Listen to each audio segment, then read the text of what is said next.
touch off with the thing that we often talk about, which is sports. And the SEA Games just closed as of yesterday, and um, two big gold medal wins that I want to mention today. Number one, the women's 3x3 basketball team, comprised of three VIQ girls. I'm sorry, two VIQ girls, took home a gold for the country. But this is special on many different ways. One, this was the first for the basketball program itself. So huge accomplishment. I and for the women's program, it's still a very young. It's still very young in development. Like for example, they don't have a full-fledged professional league as of yet, similar to the on the men's side, which has the VBA. So for these players to be able to compete on that regional level and take home gold, I think was definitely a sign of where I think women's basketball is headed. That's very cool. Somebody called me out last week. One of my good friends, Chef Win, he called me out. He said, when Johnny brought up the women's soccer thing, I immediately jumped in and said, oh, what about the men's thing? And when the men's soccer I want to apologize and for not being very aware of these sort of like these tendencies that was a really bad thing. And I just wanted to call attention to that big mistake. I just jumped right into I wasn't able to bask in the women's team, and I wasn't able to sit in the moment to appreciate the women's soccer team. So that really reflects on how poorly I think of women's sports. And I just want to call that out, to reflect on a mistake like that. Somebody called me out. So I just apologize to all the women fans out there, women sports, and I would try to do I will do a better job in paying attention more to that, because that's a really bad thing and I'm really judging myself because that shouldn't have happened. And so let's stay on that. I just want to apologize. Absolutely. Well, actually, and to kind of stay on that, we talked about the 2023 World Cup for Team Vietnam. Yeah. But before the women's national team go compete in the World Cup, they just competed in the SEA Games as well. And here's the record for the women's national soccer team. They've brought home 4 gold thus far. They are one of the most dominant team in the ASEAN region, or the APEC region. And they made it to the gold medal championship, and they defeated Team Myanmar 2-0. But they have been just absolutely dominant. Yeah. So I will now say they are the underdog going up against, of course, Team USA. But I think just Team USA also should not be taking them quite too lightly, because they are a force in that particular region. That's so good to hear. So it warms my heart to hear that. Yes. So the closing ceremony just occurred. It was a beautiful, really impressed with what Cambodia was able to put on. And the very next country, because these SEA Games happen, just for those who are not familiar with the regularity of it, they occur every 2 years. The only anomaly that happened between the Cambodia and Vietnam SEA Games was because of the pandemic. So the SEA Games had to be hosted last year in Vietnam, which was not supposed to be the case, and Cambodia was shortly after. So, but yeah, Thailand's going to be back on a regular schedule. But it was definitely a very fun experience. My partner was out there at the games representing the company, and just had a great show for actually Team Vietnam. I think Vietnam brought home a lot of gold medals. And another cool thing at the SEA Games too is they represent sports that don't quite get the mainstream or that you don't see at the Summer Olympics. One is esports. Now, some may argue, is esports really a sport as competitive? But I find esports actually, the level of popularity in let's say a country like Taiwan or Korea. Well, Korea is pretty dominant and it also even the Philippines themselves, right? Yeah. Esports is from from the growth of it is unbelievable. But Yeah. I think it's going to dominate perhaps one day real sports. I mean, it's such a, you know, it is such a wonderful, I don't pay attention much to it, but when I sit and watch people play video games, it's such a, the digital world is such a infinite space that can go on, and the wonders of like the things that can happen, the possibilities that can happen inside that world is endless. and I think there was a the excitement around esport is when a tournament is happening, like the League of Legends, or these big tournaments that happen in Korea or other parts of Asia.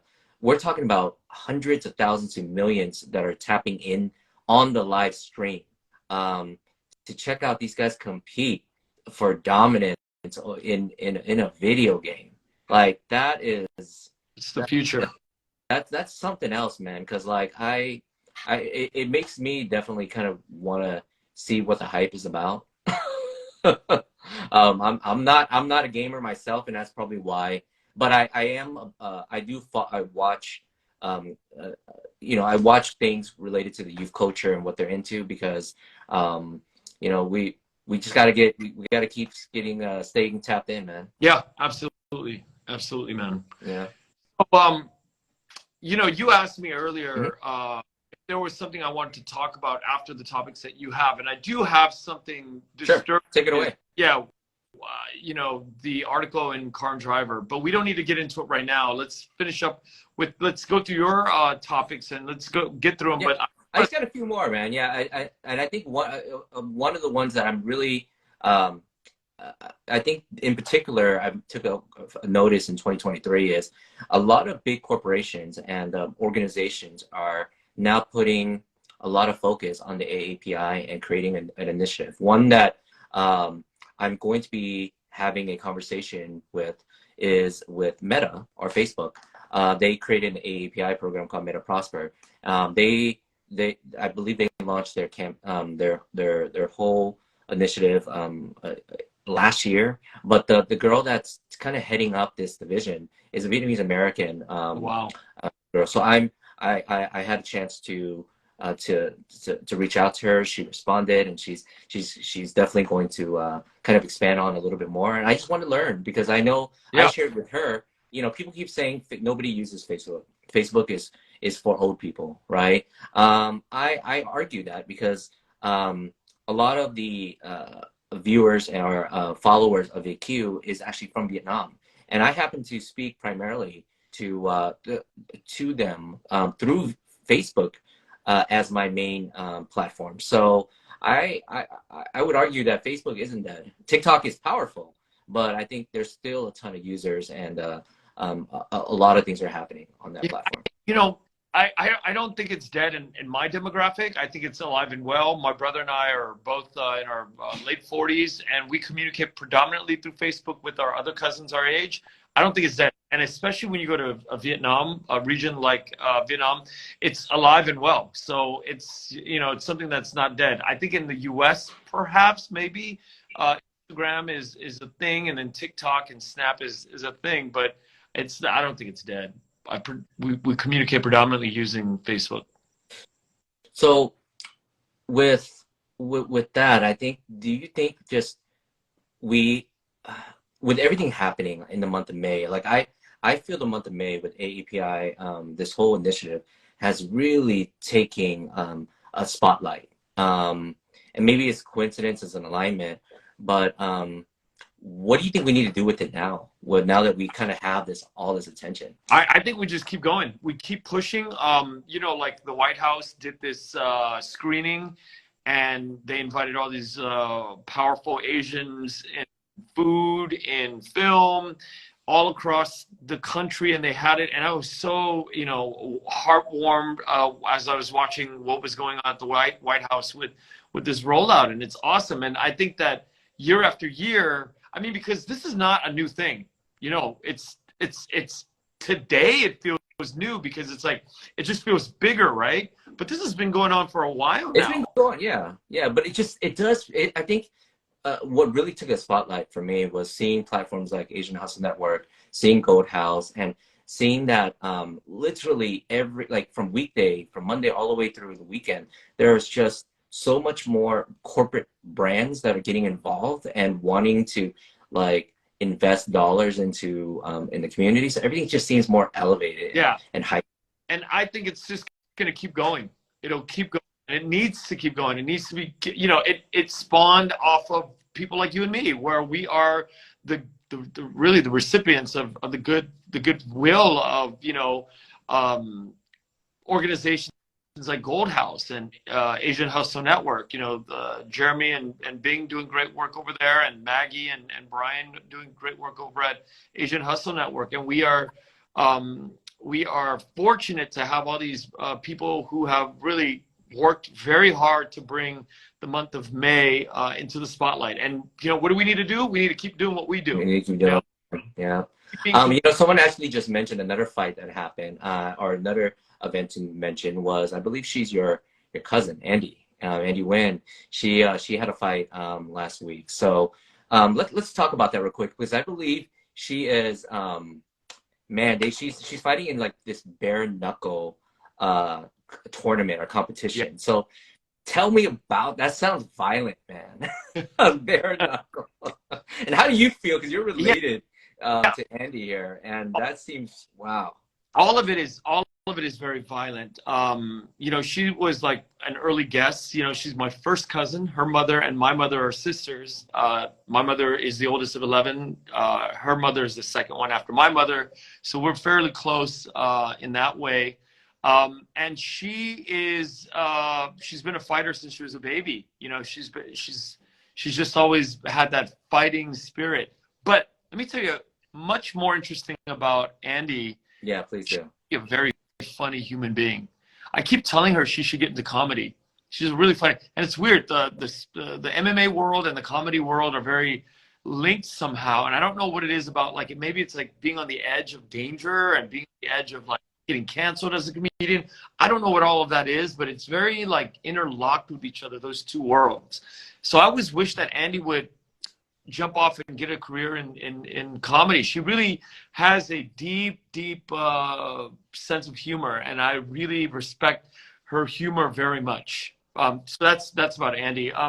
She's fighting all the time. She fights a few times a year, and you know, we're all as a family invited to come out to see her. And you know, she does her best to train. She's a little bit older, you know, than the typical fighters in her weight and class divisions, but she's got a lot of heart. She definitely had a lot of heart, because she there's a reoccurring fight that always happens. I think there's 3 chapters of this. She fights the Killer Bee, and you know, I believe B wins. She's a little bit younger, but I think B has probably by decision has won a few more times, and I think the fight promoters just like to continue to put those two together. It's these two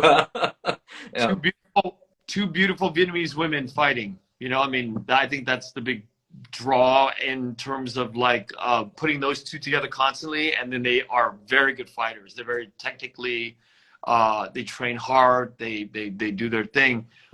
But you know, Vietnamese women are beautiful, and I think that, you know, that's part of the draw, bringing these two together constantly, is to you know, face them up. And they're close, but somehow B comes out with these decisions. You know, on the judges. Yeah. So there's no like complete knockout, you know.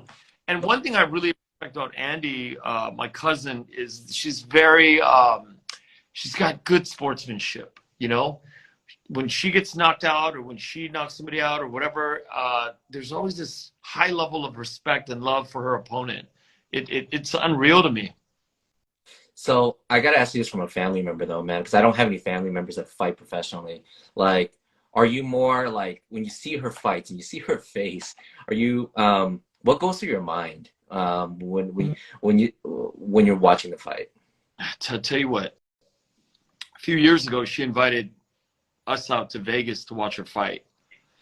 and we were sitting like 4 rows from the front row. We could see in the octagon 4 rows back, or we're very close up. This kickboxer, Muay Thai was MMA, this kickboxer kicks her, and she puts up her arm to block, and the kickboxer kicks it, and you see the arm just break. Her arm just broke. Oh my God. And that was like, I literally watched that. And we were going to go to an after party to celebrate her win after. And I literally watched that arm just break, and it just went. It was the most freaky thing. So all these other things are not really that crazy because they're, I've already seen that. Yeah, that was harrowing, man. That was like a rough thing to watch. So coming back from that, I don't really, but my brother is, obviously we've all known each other from birth. He's not a fan of fighting, and he's not a fan of her fighting. So he has very extreme views about the exploitation of fighters. I disagree with him, and so does Ocean Vuong. Ocean Vuong disagrees. Ocean Vuong thinks it's an art. And Ocean Vuong is somebody who that was really such a fascinating perspective. When right? Yeah. Fascinating, because Ocean Vuong is, is all about using your words, nonviolent words, knowing that, these sexual words that come out of American men are all like violent, like let's hit that, let's smash that. All of these barbaric, like male violent terms is something that Ocean Vuong has called out. But on the flip side, he loves MMA, and he knows the stats, like, really into that stuff. Yeah, that really that was such an interesting part. I had to re-listen to it twice just because Ocean is such a wordsmith. He's so intentional and very specific in how he navigates language and words that I was like, boom. And then all of a sudden he's like, oh, I love MMA. I'm like, wait a minute. Threw me off too. First time I was like, whoa, that's really it's trippy.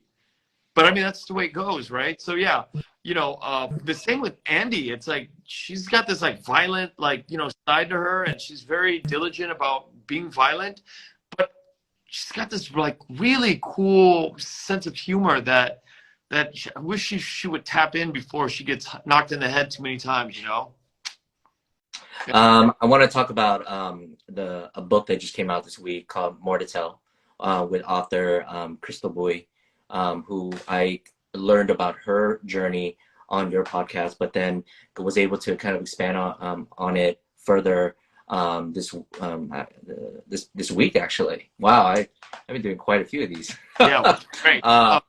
Johnny, I'm so proud that you're doing it. I'm so happy that you're doing it. I tell you all the time how much you have to keep going and keep doing this, because I think these are reps and these are muscles for our community. So people are looking at you and people are looking at me, and they're like, wait, if those guys can openly talk about the things that are happening in our community, it hopefully will inspire other people to start their own shows, their own podcasts. And, and it takes, I mean, Johnny, how many years have we been at this, right? Yeah. And look, it's like, we haven't even moved the needle yet, if you really think about it, right? We haven't moved the needles. Well, we talked about that in terms of even women in Vietnamese women, like in news media, right? Or and the industry, and her own, even before her getting into the news industry, she would look up to just Connie Chung and so forth. But you and I are more familiar with like Lena Wynn, and she, for Crystal, there were even far and few that she didn't really get a chance. They know each other through Twitter, but to really build upon. So I asked her very point blank, like, what advice would you give to, let's say, a Vietnamese American woman wanted to get into the news industry? And her honesty, I respect. She said, actually, I probably would say, don't do it. And the reason being is, the reason why she's writing More to Tell is, number one, there were a lot of things to expand upon after the George Floyd, and her whole career shifted and was kind of defined by this whole George Floyd case that happened in Minneapolis. But beyond that, just her, in order for her to even get her voice heard at her network, she was almost continuously kind of put down and say, I'm the man, I'm the editor, you just do what I tell you to do. And it was constant fighting, infighting. And you see that also depicted in the movie Bombshell about the various different anchors over at Fox News and their treatment. So I was like, wow, like we talk a lot about representation and so forth and being inspired to do it, but you have to acknowledge that it's a very, especially in that industry, it's a very sexist industry, and very difficult to maintain, whether at the local level or at the national level. I got a lot of respect for Crystal. She has gone through so much challenges during the George Floyd, time. That period was very tumultuous, and I think being a reporter and being somebody of color and being a woman during that time in that that city must have been brutal. And I think that we should all take a moment to read what she wrote so we can get another perspective, because I know that there's a lot of people in our community who really didn't buy into this George Floyd, thing. And it's a very divisive topic in my family. And, if we're readers out there and we're willing to expand and open up our viewpoints, then, we should take a look at the book that Crystal Bui wrote, More to Tell.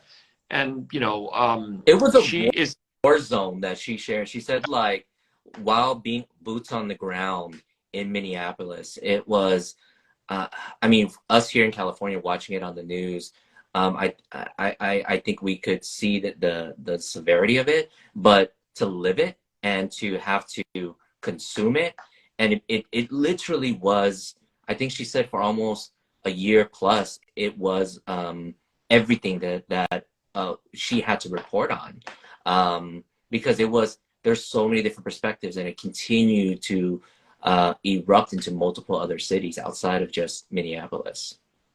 Yeah, so kudos to her for finishing this autobiography and putting it out there. I think she self-published it, so a lot of respect for Crystal, and she's going to be coming on the podcast for a second time in a few weeks from now as well. Yeah, absolutely. So that was the other thing. And then now I want to share this because you've been doing this podcast game for probably, I think we're looking at probably 2 years now, right? 3. My third year.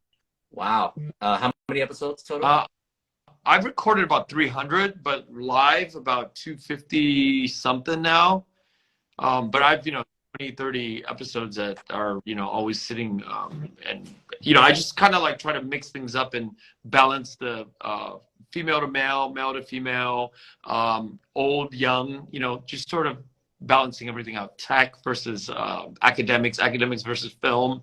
So I just try to make it feel like it's a natural, organic, so sometimes I get more of one industry than the other. So I just try to balance everybody out. So podcasts, definitely. You were spot on when you said podcast consumption and popularity was going to grow over the next couple of years. But I always thought it was going to be in this format, this conversational type of format. But what I wasn't fully prepared for was scripted podcast. And you coming from or having your foot in the film industry, it seems like podcast, that genre, the scripted podcast genre, is also growing. So a good friend of mine who goes by the name of John Wynn as well, he just spells it W-Y-N-N. He has a scripted, this is actually, I think, his second or third series that he's already produced, one that he won an award for. But this one, I'm mentioning because it's coming out on the 25th of this month, stars Vietnamese American Lana Condor. And so what are your thoughts on scripted podcasts? And do you think you see yourself potentially producing one, directing one, or consulting on one? It's very different. Scripted is very different. It's almost like putting together a film. Absolutely. Yeah. It's very similar. You got to pick out actors, got to cast for actors. There is heavy editing.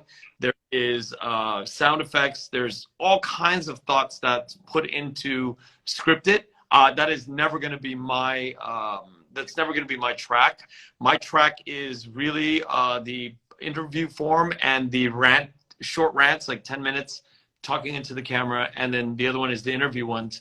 I want to focus on those two because I don't have the patience to produce a scripted podcast.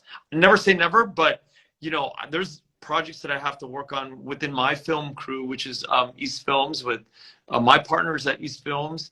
And so I won't probably ever get onto the to the side of scripted. It's a lot of work. But have you consumed it? Because my wife, I think I started hearing some of the different series that she tapped into, and it's quite interesting, man. It's just I'm not quite fully invested into it yet because I'm used to. I watch like Gary Vee. I listen to Gary Vee. I listen to all Jay Shetty and all these motivational, right? Like, which is Joe Rogan and so forth. But that's what that's what I think of when I think of podcasts. Right. You know? I'm the same way. I am a big Jordan Harbinger on Being with Krista Tippett. You know, so you know, Lex Friedman. You know, these podcasts, 90 minutes to an hour, hour and a half, 2 hours is more my cup of tea. I study long form formats more, and I think for me, my goal in life is to see 30 Vietnamese podcasters in the world, and not in the scripted format, but more in the interview format, the way that you're doing it. So you know, my whole goal in life is to get more. So anybody who's listening out there, if they want to start a podcast and they need help, please reach out and I will consult free of charge at this point. I just want more podcasters out there. And as Johnny knows, it's a lot of work to sustain something like this. It's a lot of work. And so, but I believe in it, and I think more people should be doing it. And the more of us that are doing it, we can go in each other's shows and we can amplify voices in our community a lot louder. You know, there's one genre or one industry that you and I don't touch on a lot, and maybe just purely of we just don't have that network. But let's talk about fashion. There's over time I've actually have because I'm so closely knit, closely in music. I've now are starting to see Vietnamese, various different Vietnamese designers, whether they're Vietnamese Americans, Vietnamese Canadians, or Vietnam as a whole, right? Vietnamese. So at Coachella, a new designer came to me in terms of came to my awareness. His name was Michael. I believe it was Michael Pham or Michael Boy or something like that. But he got to dress the pop group Blackpink. In addition to Blackpink, I looked up his resume or his portfolio, not resume, and I started seeing that he's dressed some really big global stars. And in addition to him, there are also like these other amazing designers coming out of. I think there was one that is based now in New York, but this Vietnamese designer had a piece that got a lot of recognition because Billie Eilish wore it at the after party at the Met Gala, and it had the designer had like a Vietnamese phrase on there, and I think so that drew me in because I was coming across my newsfeed, and I had to tap in and go like, why is Billie Eilish wearing like a Vietnamese word? But yeah, it was a designer a Vietnamese designer that created that. So. In streetwear and fashion, we're growing in that sector for sure, and it makes a lot of sense to me why. Peter, I think it's Peter Do. He's massive. He's huge. There's so many fashion designers that Bao Tran Chi. There's so many that we don't know about that are making big moves in the fashion game that we don't know about. But we need to start paying attention to more of that. We start covering that more in the weekly updates, Exactly. Because and there's I think Patrick Ta, which is Ta, yeah, huge. He's just I think he's really good friends with the Hadid sisters and Bella Hadid. It's like Chris just wrote head of Helmut Lang now. Oh, dude, yeah, I started seeing that brand.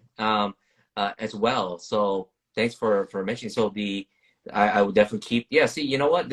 And if we keep looking at different industries, it's we're seeing a lot of excellence coming from our community. So yeah, we should do a spotlight more on fashion.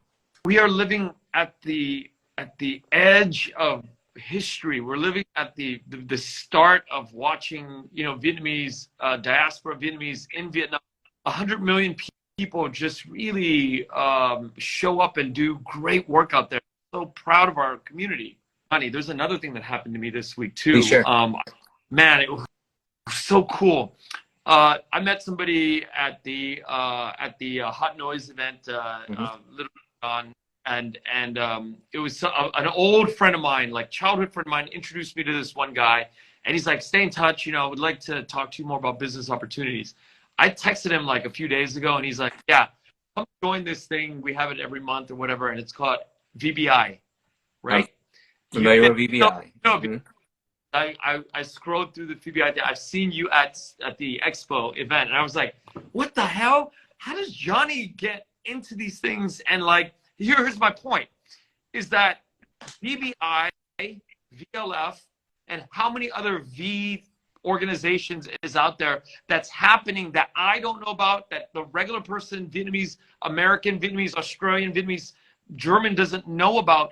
But like VBI, I attended that thing this morning, and they rocked balls, they rocked hard, and I was just like, holy shit, this is like Vietnamese Americans out of, I think, their main Houston, and they're doing all these like wonderful things, and I'm like, man, there's so many pockets of like business and tech and fashion that we are in the hot seat, getting to cover this stuff and getting to learn more about it. So these are things that we got to be doing every week, if not every day, Johnny. Well, there's talking about developments. The other one I want to mention in addition to VBI is actually VABA, so Vietnamese American Business Association. So I got to attend their gala up in the Bay Area. So I got to meet a lot of aspiring entrepreneurs. So the world that I would say outside of entertainment that I can get really tapped into is the business world. So that's why I was present at the VBI when it was here in Orange County. The Houston one, unfortunately, I couldn't make it to.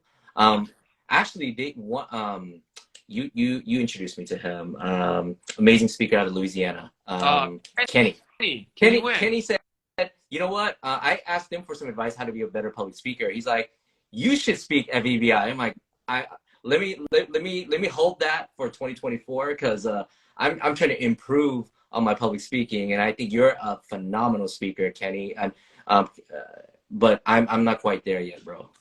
Yeah, but I was definitely. We all will be because this is all brand new to us. This is all brand new to our community, and just planting the seeds of having a speaker role and going out to do public events, and these things take years. They take years to get to, and thank God that there's a guy like Kenny Wayne out there. And just to let everybody know, Kenny is a force to be reckoned with. He is in touch with so many business people at the mainstream level and at the Vietnamese leaders level. But just a dynamic speaker. I think the reason why I was drawn to him and what he offered to guys like you and I is his tips on how he was able to shape simple presentations or complicated presentations. Let me rephrase that, and make it very digestible and impactful. One thing I think one of the achievements he had early in his career was he actually helped the Clinton Initiative with one particular speech, and I was like, dang man, fresh out of LSU, and your guys as a company already are working with a huge initiative with the Clinton Foundation and things like that. That's amazing, man. Yeah, young cat. Yeah, a lot of love and respect. But now we got to talk about something that's not getting a lot of love, which is Oh man. I'm in a men's group, and somebody sent a really sad. The article is really well written, and it's written by some guy named Ezra out of Car and Driver magazine. And it was just like so tearing down VinFast, the car company. And I've been like really debating this whole thing because on one hand, I want to champion Vietnamese products. I want to champion, even if I know it's like a work in progress, you know. But on the other hand, when you read about these things and you're like, wait, there's a lot of hubris coming out. There's a lot of like pride that is unfounded in any type of process or like, you know, deep-seated research, ways to like do things without just burning through cash, you know, just using cash to throw out at problems. This is like, I'm torn, man. On one hand, I feel like I'm a child of the Vietnamese world, the Vietnamese product, and I'm trying to get behind Vietnamese brands, no matter how imperfect they are. But where do we go from here? It's hard, man. So I'm gonna give a little people why there's a lot more articles coming up is this past week in San Diego they hosted a media event for a lot of influential automotive brands and automotive media brands, and that's why the reviews came out almost simultaneously all at the same time, and a lot of it was actually very unfavorable or did not paint it in a positive light. So my relationship with VinFast goes pretty deep in terms of I am a part of their VinFirst community group. I was brought on also to speak about them, not speak on their behalf, but speak about them at CES in Las Vegas early this year. They put me on to their community program, and so I from the perspective of I have a really good relationship with the company, and I see their intention and my opinions on the product itself. I do think highly of it. So I'm going to go on the record and say I had a good experience, but it's hard to make a full judgment on the experience unless you from a test drive. And I'm gonna you don't know about the first versions of a car until you actually own the car or have the car in a longer possession. So I mean, doing a test track and seeing the functionalities of it, that's cool. Seeing all the cool AI and things that they have, and that's super cool. But what's the practicality of it, right? So I didn't read all the reviews because I wanted to make a lot of those decisions on my own because I'm still holding on to my deposit. My decision to cash in on my first on the first buyer's thing because my wife and I are going to make a decision on purchasing the car or leasing the car when the full range car it comes out. So when right now they just to let people know, there's the city edition, which is just a lower range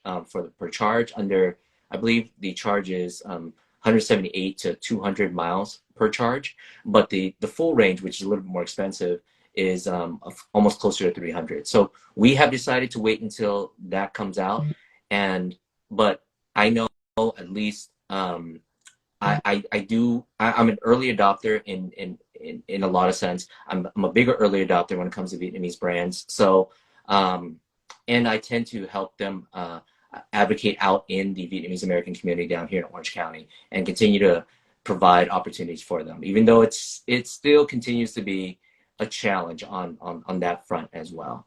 So I think in my opinion, I'm going to make that decision when it presents myself, but I'm going to be a little more forgiving, at least where I stand with that. I'm going to be a little more forgiving because every first edition is not perfect. So at least the effort is there, and I don't plan on taking a long range. So I do plan on keeping it because it will be my if I do purchase it, it will be my first electric car. So yeah, that's where I stand. I appreciate your honesty, man, because you know it's one thing to be in the media space and be a representative or very closely linked to a company like that, and it's another thing to kind of want to speak very truthfully and very candid.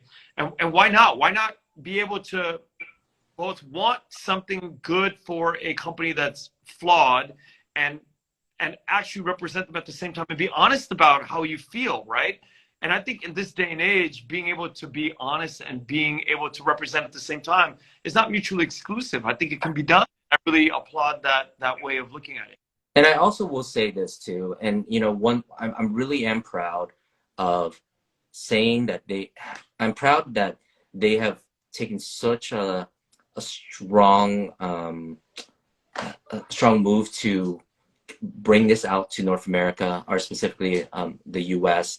And they I can't see another Vietnamese company start a car automotive brand and commit this deep. So, you know, I do understand there are some concerns with maybe and there are price and value concerns, but I think in terms of we do, but when, but I really don't want to wait until, I don't want to wait around for another brand to be created, because it took them from 2017, I believe, was when they started this particular brand, and for them to get over here already to America, I think the only way for it for us to see even an alternative brand, we need to support this brand.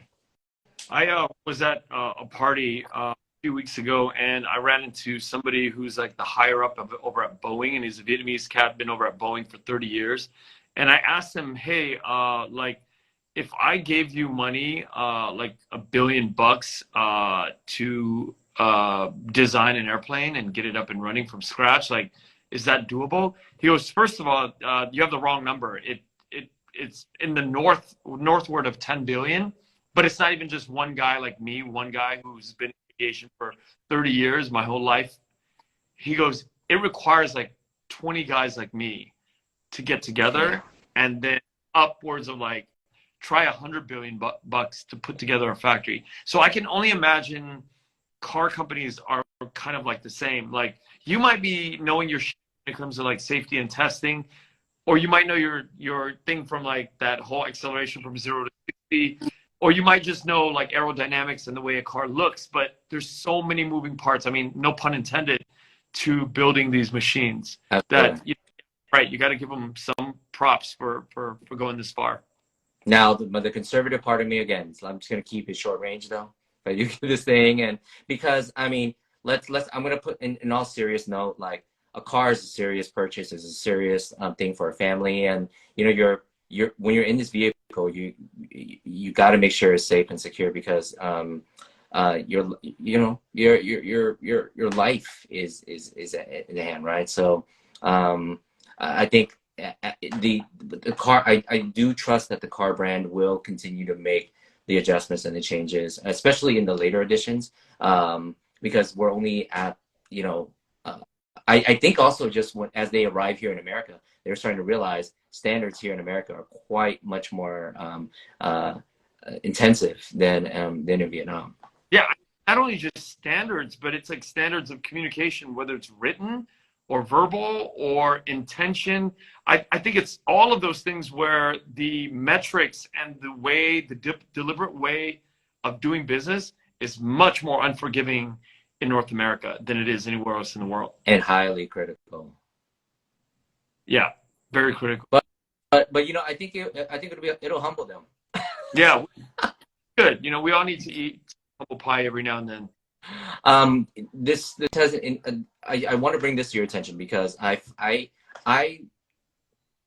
was not aware that there was in the collegiate level, at the student associations, that there is now a different sector for the Vietnamese Student Association. So there's a VISA, right, which stands for the Vietnamese International Student Association. So what was brought to my attention was, and how this was brought to my attention, because I was sharing about the growth. There's a growing amount of international students, or Vietnamese, coming over here from Vietnam for schools and for or relocation or what have you. And when they join these VSAs, or they hear about these VSAs, they no longer kind of feel like they belong. Like, in fact, they actually, so oftentimes some of these kids from the international community get bullied, or are called names because they are from Vietnam, right? And not just their fobs or whatever, which I still think is an outdated term, but they're being called a commie and things like that. So they had things got so bad that they had to form a VISA, and apparently there's several VISA out there, but the one that was brought to my attention was a town hall debate between the VSA and the VISA that was moderated by Viet Thanh Nguyen.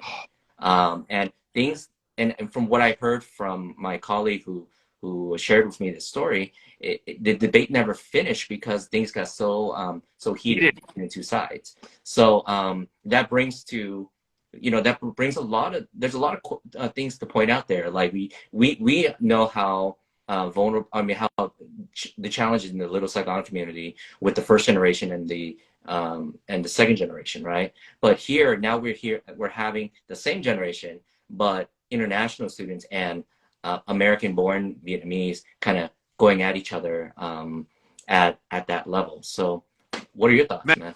And first of all, I want to condemn when we put down people coming from Vietnam as fobs or looking down on them, because it is so backwards to be thinking that way. First of all, right? Even to call out that kind of bullshit, I condemn it. I condemn that kind of speech. I condemn that kind of behavior. I mean, because who the fuck are we to like make that judgment on somebody's ability to speak English? This is so outdated. It's just gross. Or okay, it's not even it's just where they're from, bro. Like, because and yeah, they chose to come to America for education, and they thought joining a Vietnamese Student Association was going to be like home for them, but it ended up being quite the opposite. Yeah. Yes, Tiffany. It is. Yeah. I don't know, Tiffany, if you've been following what Johnny's been saying, but this topic is it's new to me. This is the first time I've ever heard. Yeah. And I really want to see how this plays out. I really did. I had no idea this was a thing. I mean, I remember in the 90s going to school with somebody who had done high school in Vietnam and had come to USC, and our parents warned us about him, and now we're good friends with him and we love him, and he's living in Vietnam, and he's our friends, my brother's friend. And the thing is, we all are all once. We are Vietnamese. We are all the same. And because of our parents' politics, it's driven wedges, and we have to find a way to dialogue our way out of this. We have to. Yeah, and I actually I would love. I mean, I somebody asked, would you love to moderate that? And I go, if a respected scholar or professor like Viet Thanh Nguyen was in the middle of this and he couldn't complete the debate, wow, the things must have got really ugly. So I mean, there's so much room to grow, and it's just alarming because it's at a it's happening. It was conducted at UCLA or USC, the LA programs, and yeah, that was eye-opening for me. Holy shit! Yeah, we gotta. Well, I'm gonna reach out to Viet and talk to him and see. I'm gonna review his memoir soon and talk to him about it. And Lan, his wife, is coming on next week or so. So I want to see what this whole thing is about, because Lan's a professor over at USC, and see what her thoughts. Man, thank you, Johnny. Yeah, thank you for like doing this weekly recap, because I wouldn't have learned about this stuff. And I would say I saw a little bit of, especially down here in Little Saigon. There's sections are more popular places that are. I would say most of the international Vietnamese tend to occupy because it's more familiar. And they feel more at home. Like, for example, Phuc Long Cafe in Garden Grove, the culture and the makeup of most of the patrons are largely from Vietnamese from Vietnam, right? And so other like our other cafe shops and bakeries, and so there seems to be like, but what I feel when I go there is almost like there's still a division. There's still like almost like a segregation of some sort, right? Like the international Vietnamese feel much more comfortable in one area, while the Vietnamese Americans, and that's broken up to many subsections. They feel comfortable in a certain area, right? So it's like, damn, man, it's I don't know where I'm, how to further comment on that, except for just pointing it out that it's creating some kind of commonality or some kind of a bond between all the various different types of Vietnamese is there's a lot of work to be done.